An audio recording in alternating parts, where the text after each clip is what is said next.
Maya, you need to loosen up. This is your last night of freedom, Jessica shouted over the pounding bass at the nightclub. I looked around at my girls Emma dancing with Sarah, Carmen laughing at something Lisa said, everyone having the time of their lives. We'd been drinking since dinner, and the alcohol was making everything feel magical and surreal. I'm having fun, I shouted back, raising my cosmopolitan. No, you're not. You keep checking your phone for texts from Daniel. She was right. I had texted him twice already. One more drink, then I'm cutting you off, and we're going dancing, Jessica declared. That's when he appeared, tall, dark-haired, with piercing green eyes and a smile that made my stomach flutter in a way it shouldn't have. Can I buy you ladies another round? He asked, his voice smooth and confident. Yes, Jessica answered before I could protest. I'm Alex, he said, extending his hand to me specifically. And you're the bride-to-be. How did you know? The tiara and the ring gave it away. He grinned. Lucky guy, whoever he is. I should have walked away right then. Instead, I found myself saying, thank you, I'm Maya. Maya, he repeated like he was tasting my name. Beautiful name for a beautiful woman. The drinks kept coming. Jessica and the others hit the dance floor, but I stayed at our table, talking to Alex. He was charming, funny, and made me feel like the most interesting person in the room. So what does the groom do? Alex asked. He's a pediatric surgeon. Amazing, right? He saves kids' lives. And what do you do? Marketing coordinator. Nothing as noble as saving lives. I bet you're incredible at it, though. You seem like the type who lights up every room she enters. The compliment made me blush. When was the last time Daniel had said something like that? Want to get some air? It's loud in here, Alex suggested. I knew I should say no. Instead, I nodded. On the hotel balcony, the Vegas lights sparkled below us. Alex moved closer. Your fiancé is a lucky man, he said softly. Why do you keep saying that? Because if you were mine, I'd never let you out of my sight. Before I could think, before I could stop myself, I was kissing him. And then we were in his room, and I was making the biggest mistake of my life. I woke up at dawn, naked and horrified. Alex was gone, leaving only a note with his number. I crumpled it up and ran back to my room. Where were you? Jessica asked, concerned. We looked everywhere. I got sick, I lied. Spent the night in the bathroom. But the damage was already done. The flight home felt endless. Jessica and Emma chatted excitedly about the wedding while I stared out the window, replaying every moment of my betrayal. Oh, you're quiet, Emma observed. Hangover? Something like that? When Daniel picked me up at the airport, his face lit up with that smile I'd fallen in love with 6 years ago. There's my beautiful bride-to-be, he said, kissing me. How was Vegas? Did you have fun? The lie came so easily. It was great. I missed you so much. But as the days passed, the guilt was eating me alive. Every time Daniel touched me, every time he mentioned the wedding, I felt sick. You seem distant lately, he said one evening as we addressed invitations. Are you nervous about the wedding? Just stressed with all the planning, I replied, not meeting his eyes. My mother called constantly. Mia, you sound tired. Are you taking care of yourself? I'm fine, Mom. The caterer needs final numbers by Friday. Are you sure Daniel's family is all coming? Each conversation felt like torture. Even my normally quiet father seemed concerned. Marriage is a big step, he said during dinner. But Daniel is a good man. You're lucky to have found someone who loves you so much. His words made the guilt worse. At work, I threw myself into projects, staying late to avoid going home. You're really going above and beyond lately, Maya, my boss Robert said. Just don't burn yourself out before your honeymoon. If only he knew I was trying to outrun my conscience. Carmen kept texting about wedding preparations. Can't wait to officially call you my sister. Daniel talks about you constantly. He's so happy. Each message felt like a knife twisting in my chest. I was living a lie, and the weight of it was crushing me. 3 weeks until the wedding. 3 weeks of pretending everything was perfect when I had already destroyed it all. I was making dinner when Daniel's phone buzzed on the counter. I glanced at it casually and my blood turned to ice. Facebook message from Alex Morrison. Hey, I got your contact info from Maya's friend. About what happened in Vegas. My hands started shaking. How had he found Daniel? How did he get his information? Babe, did my phone ring? Daniel called from upstairs. No, I managed to say, my voice barely steady. Daniel came downstairs, hair still damp from his shower, smiling that trusting smile that was about to be destroyed forever. You sure? I thought I heard something. I don't think so. He picked up his phone and I watched his face change as he read the message. Confusion, then disbelief, then devastation washed over his features. Maya, he said quietly. Who is Alex Morrison? I couldn't breathe, couldn't speak. Maya, answer me. Who is Alex Morrison? His voice was stronger now, demanding. I could see him reading more of the message, his hands beginning to shake. Daniel, He looked up at me with eyes I'd never seen before. Eyes filled with betrayal and heartbreak. You cheated on me? It wasn't a question. It was a statement that hung between us like a death sentence. In Vegas, at your bachelorette party, you slept with someone else. The tears came immediately. Daniel, please let me explain. It was a mistake. I was drunk and Stop. His voice was cold, final. Just stop talking. We stared at each other across the kitchen where we'd shared countless meals, made countless plans. 6 years of love and trust crumbling in an instant. How could you? He whispered. I had no answer. There was no answer that would make this right. How could you do this to us? Daniel's voice cracked, and seeing this strong, gentle man break down because of me was agony. How could you throw away 6 years for one night with a stranger? I reached for him, but he stepped back like my touch would burn him. Don't, he said firmly. Don't touch me. I can't even look at you right now. Daniel, please. I love you. I love you so much, and I made a terrible mistake. I was drunk and confused, and it meant nothing. Nothing? Nothing. It meant nothing? His voice rose. Our relationship meant nothing to you when you decided to sleep with someone else? Our wedding meant nothing? The promises we made to each other meant nothing? Each word was a physical blow. That's not what I meant. Then what did you mean, Maya? Help me understand how the woman I planned to marry, the woman I trusted completely, could betray me like this. He was pacing now, running his hands through his hair. I don't understand. I gave you everything. I loved you completely. Was I not enough? Were you not happy? You were everything.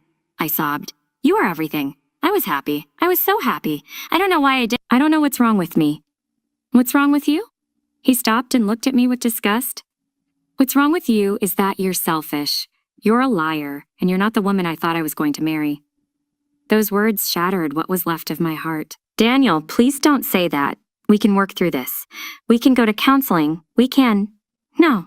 His voice was final. There is no we anymore, Maya. You killed us the moment you chose him over me. He walked toward the stairs, then turned back. I'm going to pack my things. I want you out of this house by tomorrow. And then he was gone, leaving me alone with the wedding invitations we would never send. Jessica arrived the next morning to help me pack, her face a mixture of anger and disappointment.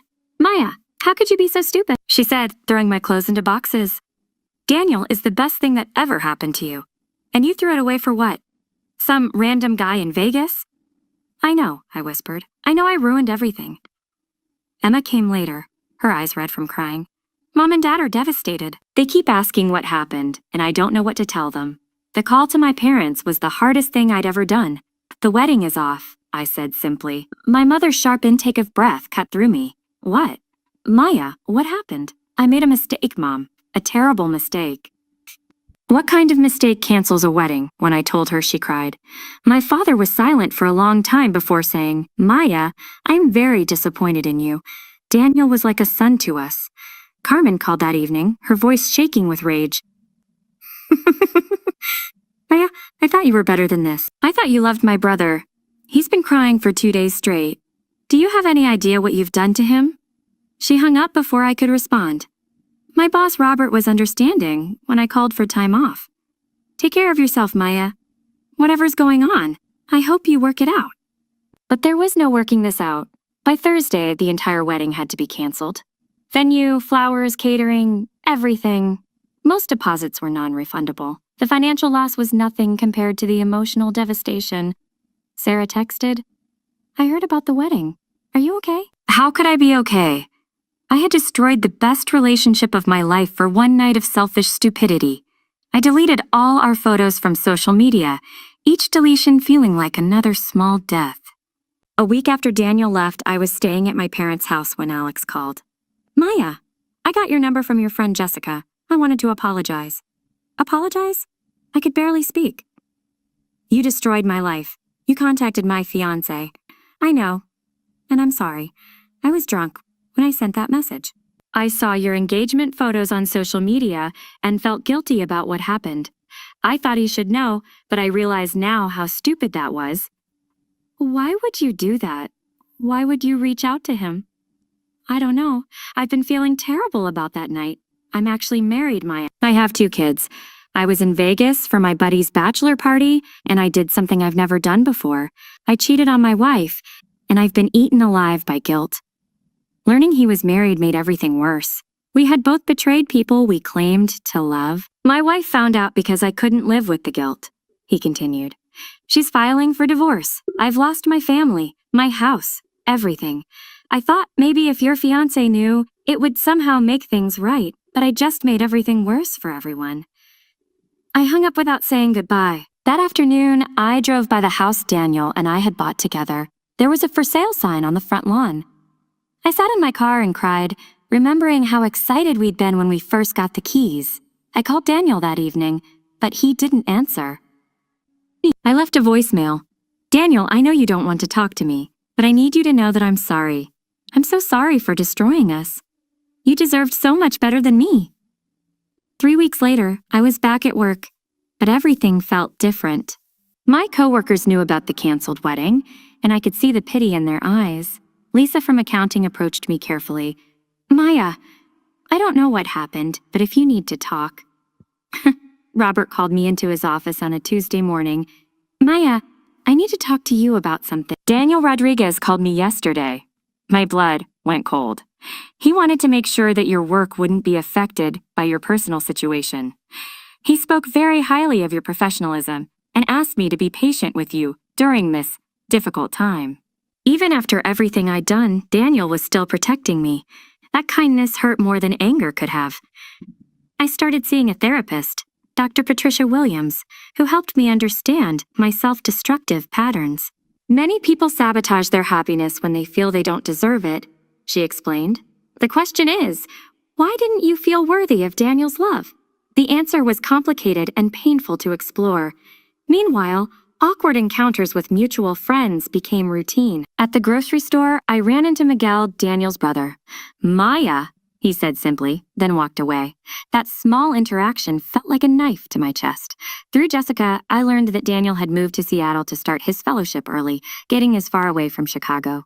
And me as possible. Carmen had blocked me on all social media. Emma told me our mother cried every night for a week, mourning not just the canceled wedding, but the loss of Daniel, whom she'd loved like a son. I was living with the consequences of one night's mistake, and those consequences seemed to multiply every day. 6 months later, I was slowly learning to live with the person I'd become. I'd moved into a small studio apartment, far from all the places that held memories of Daniel and me. I threw myself into work, taking on extra projects and staying late every night. Robert promoted me to senior marketing coordinator. You've really stepped up lately, Maya, he said during my review. Your dedication hasn't gone unnoticed. But success at work felt hollow when I had no one to share it with. I started volunteering at a women's shelter on weekends, hoping that helping others might somehow balance the karma of my actions. Thank you for listening, said Maria, one of the women I counseled. It means so much to have someone who understands making mistakes. If only she knew the magnitude of mine. Dr. Williams and I continued working through my issues. Guilt can be productive if it leads to growth and change, she told me. But self-punishment without growth is just another form of selfishness. Her words stung because they were true. Jessica and I were slowly rebuilding our friendship, though things would never be the same. I'm proud of you for getting help, she said over coffee. The Maya I knew 6 months ago would have just made excuses and blamed everyone else. Even my parents were cautiously supportive of my efforts to better myself. Mistakes don't define us forever, my father said during one of our weekly dinners, but how we handle them does. Through mutual friends, I heard that Daniel was thriving in Seattle. He was dating someone new, a pediatric nurse named Rachel, who, according to Carmen's Instagram posts, was beautiful, kind, and everything I apparently wasn't. Seeing them together in photos felt like reopening a wound, but I forced myself to be happy for him. He deserved love after what I'd put him through. 1 year after losing Daniel, I found myself back in Vegas for a work conference. Being in the city where I'd made the worst decision of my life felt like completing a painful circle. I had grown a lot in those 12 months, through therapy, through loneliness, through the slow process of learning to forgive myself. As I waited for my flight home, I saw a couple at the gate, holding hands and looking at each other the way Daniel and I used to. Instead of sharp pain, I felt something different, bittersweet acceptance. I pulled out my phone and did something I'd been working up the courage to do for months. I wrote Daniel a message. Daniel, I know you probably never want to hear from me again, and I understand that completely. I'm not writing to ask for anything or to make excuses. I just want you to know that losing you taught me who I really was, and I didn't like that person. I've spent this year trying to become someone better, someone worthy of the love you gave me, even though I know I'll never have it again. I heard you're happy now, and that makes me genuinely glad. You deserve all the love and joy in the world. I hope Rachel knows how lucky she is. I'm learning to live with my choices and to be a better person because of them. Thank you for 6 beautiful years and for teaching me what real love looks like. I will always regret hurting you, but I'll never regret loving you. Be happy, Daniel. You deserve it. Maya. I sent the message, and then deleted his number permanently. That evening, back in Chicago, I cooked dinner in my small apartment and called my parents. I'm doing better, I told them honestly for the first time in a year. I'm finally learning to live with what I did. We're proud of you for not giving up on yourself, sweetheart, my mother said. I looked at my reflection in the kitchen window and saw someone I was slowly learning to respect again. I had destroyed the love of my life through my own selfishness, but I was finally becoming someone who might be worthy of love again someday. The price of that lesson was everything I had ever wanted, but it was a lesson I desperately needed to learn.